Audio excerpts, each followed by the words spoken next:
معركة كروية بكل معنى الكلمة مستنيينها بكرة. ايه اللي هيجرى؟ خناقة بمعنى الكلمة، خناقة ما تعرفش ممكن تنتهي ازاي، وممكن مين اللي يقدر يفرض سيطرته. مباريات الديربي دايما مباريات صعبة، دايما الكل بيستناها، ودايما بيبقى ليها معطيات معينة. اذا تحققت هذه المعطيات، واذا اللعيبة لقت الشكل اللي هو متخيله وهو داخل المباراة وكان مركز، هتلاقي فرقتك بتكسب. غير كده الله أعلم.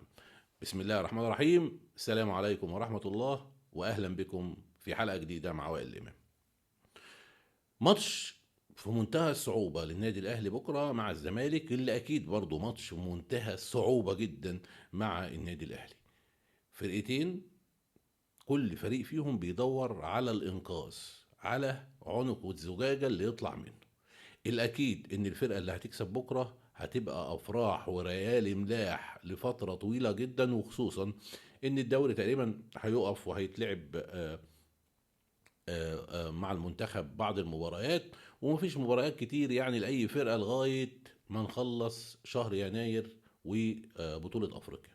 فإذا الجمهور اللي هينهزم هيعيش نكسة كروية ونكسة حزن لمدة طويلة جدا، والفريق اللي هيكسب هيقعد يحفل ويتنطط على هذا الفريق وجمهوره لفترة طويلة جدا. فإذا أنت متخيل الوضع عامل إزاي؟ سيبك بقى من الكلام والتحفيل والكلام ده، وعندك الحاجة الأكتر والأصعب لأي فرقة من الفريقين.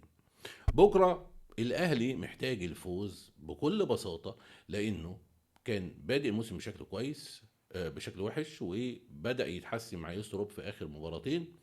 المباراة الثالثة اللي على التوالي في التحسن أداء النادي الأهلي هتكون مباراة الزمالك، إذا استمر بنفس التحسن.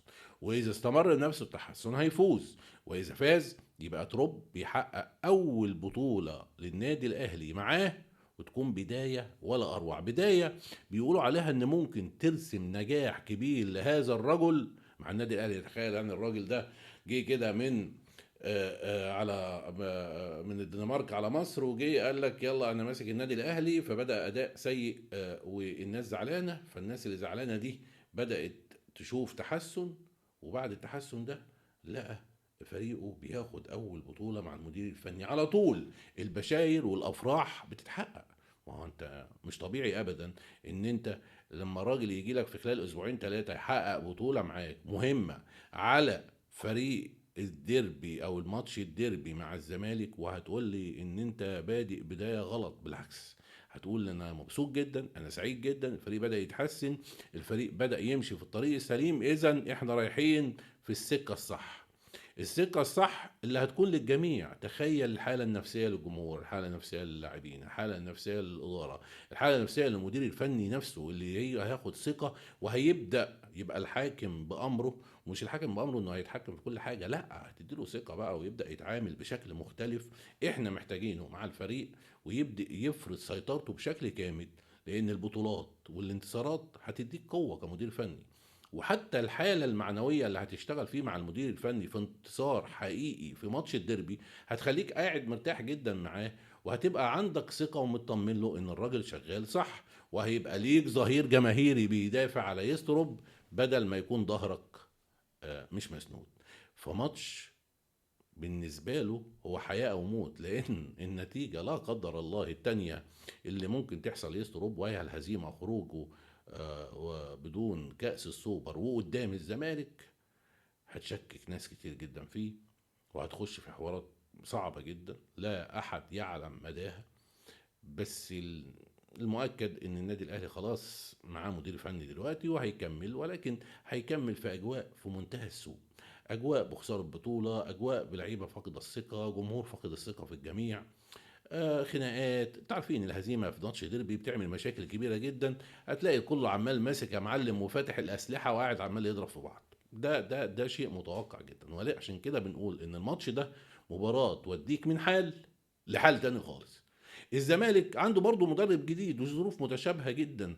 احمد رؤوف اللي عمل نتائج ممتازه مع الزمالك من اول ما مسك، بفوز ماتشين منهم ماتش على بيراميدز، الفريق الاقوى منه والفريق اللي سالك عنه والفريق اللي ماشي ببطوله افريقيا والفريق اللي اللي بياخد كاسات، بعض كاس نصف الكون او نصف الكره الارضيه مع في الانتر كونتيننتال، والفريق اللي شغال رايح على قبل نهائي الانتر كونتيننتال وممكن يصعد نهائي، والراجل اللي واخد بطل افريقيا بيطلعه في ماتش يقول كان صعب جدا على جمهور الزمالك وعلى لاعبي الزمالك قدام فرقه زي بيراميدز، وقدر يكسبه. طيب هل هيفرط في ده بسهوله؟ هل تتخيل ان الزمالك هيفرط بده بسهوله؟ انا لا اعتقد. طبعا هتلاقي لعيبه شرسه جدا قدامك، ولعيبه بتحاول انها تثبت وجودها وانها تفرض انتصاراتها، لان احمد رؤوف لو كسب الاهلي ورجع السوبر هيرجعوه على عرش من ذهب، زي العروش الفرعونيه كده، تلاقي اتنين قدامه واتنين ورا ماسكينه وقاعد على الكرسي فوق وهو راجل داخل مصر كده. ده انا متاكد، يعني راجل هيتخلد وممكن يكمل بشكل كبير جدا مع الزمالك اذا كسب الاهلي. فطبيعي ان انت هتقابل فريق شرس بكره من الزمالك، وخصوصا انه ماتش ديربي، ماتش جماهيري، فهيبقى فيه خناقه بكره كرويه بكل معنى الكلمه. الاهلي عشان يكسب الزمالك بكره مش محتاج من وجهه نظر اكتر من الروح. الروح بس، الروح، لان انت عندك الفنيات، عندك المهارات، اللعيبه عندها الامكانيات، جمهورك حاضر بكره، كل عوامل النجاح موجوده. خد لك يا عم بس روح الفانيلا الحمراء بكره كده، وانزل يا اهلاوي يا محترم يا لعيب يا كبير منك له، وانزل مرمغ وموت نفسك قدام الزمالك واكسب السوبر. بقول لك هتكسب السوبر لو معاك هذه الروح بكره بتاعت النادي الاهلي وروح الفانيلا الحمراء، هتكسب السوبر من الزمالك وهترجع من الكاس، وهتقلبها غم وسواد على الزمالك وبيراميدز الى حين. وخلينا نتفرج ونشوف. ده بالنسبة للحاجات المعنوية والنفسية الخاصة بالمباراة.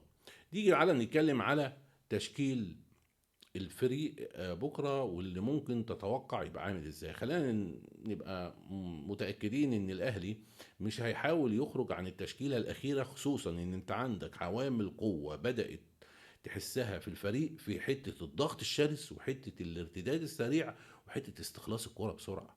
انت لعبت المصري ولعبت سيراميكا كليوباترا، الاتنين فرق من اللي بيعرف تمسك كوره في الدوري، فرق من اللي بتقدر تلعب باصات قصيره وعندهم لعيبه حريفه وتقدر تغلب الخصم. يعني تخيل ان تاني فريق كان عامل تمريرات صحيحه في الدوري كان سيراميكا بعد الاهلي. فانت بتلعب فرق كبيره، الفرقه دي ما كانش عامله تعمل عندك 3 تمريرات عليك الماتش اللي فات، والمصري ما كان نفس القصه ونفس الشكل. ده بسبب ايه يعني؟ بسبب ضغط ومنظومه ضغط ممتازه جدا قدر يولدها يستروب الفتره اللي فاتت، وقدر يعملها يا معلم. مفيش نفس يا معلم، مفيش حركه، مش هتتنفس. اتفرج على الماتشين بتوع الاهلي اللي فات، وخصوصا شوط ونص كده او شوط وربع قبل ما يبدا التغييرات اللي بتحصل والكلام اللي انتوا عارفينه ده. اتفرج على الضغط بتاع الاهلي عامل ازاي، مدرسه. مدرسه، مفيش نفس، اللعيب ما بيقدرش يتنفس. اول ما اللعيب بيمسك كوره بيخش عليه لاعب واتنين بشكل شرس جدا وما بيقدروش يتنفسوا، بتقدر تاخد الكرة بسرعة. لو قدرت تظبط الفينش بشكل محترم الماتشات اللي فاتت كنت طلعت بنتيجة معلم. مدارس، كنت اتفرجت على نتائج مدارس من اللي انتوا عارفها دي، من الثلاثات واربعات وخمسات وستات على فرق كبيرة، دي ارقام كبيرة. فكنت هتشوف الكلام ده لو تم استغلال الفرص. فايه اللي هيخلي يسروب يغير؟ الفريق بيتحسن معاه، يغير ليه؟ امشي ليه؟ فتوقعي الشناوي هيبقى حارس مرمى زي ما احنا عارفين، ياسين مرعي وياسر ابراهيم الاثنين في قلب السنتر باك، يمين محمد هاني، وكوكا هيبقى اكيد الباك الشمال بكره وهيكمل بنفس الشكل.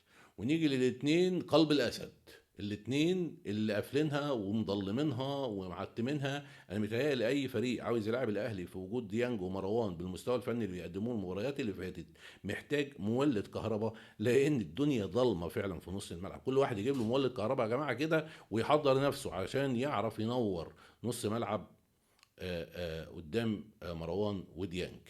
وهنيجي بقى للتركايه اللي معرفش هيحصل فيها ايه، واللي هتبقى غامضه وممكن نتكلم فيها كتير لغايه ماتش بكره.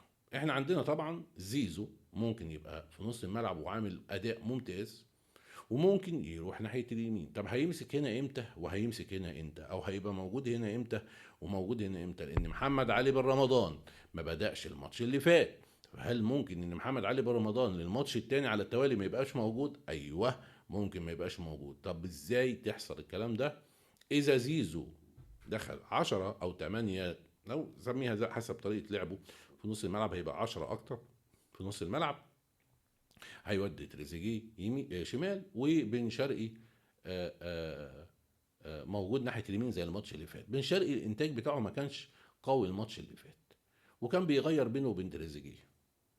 فهل ممكن يرجع زيزو ويطلعه من 10 ويحط محمد علي برمضان في نص الملعب ويحط زيزو مكان بن شرقي يمين؟ الله اعلم.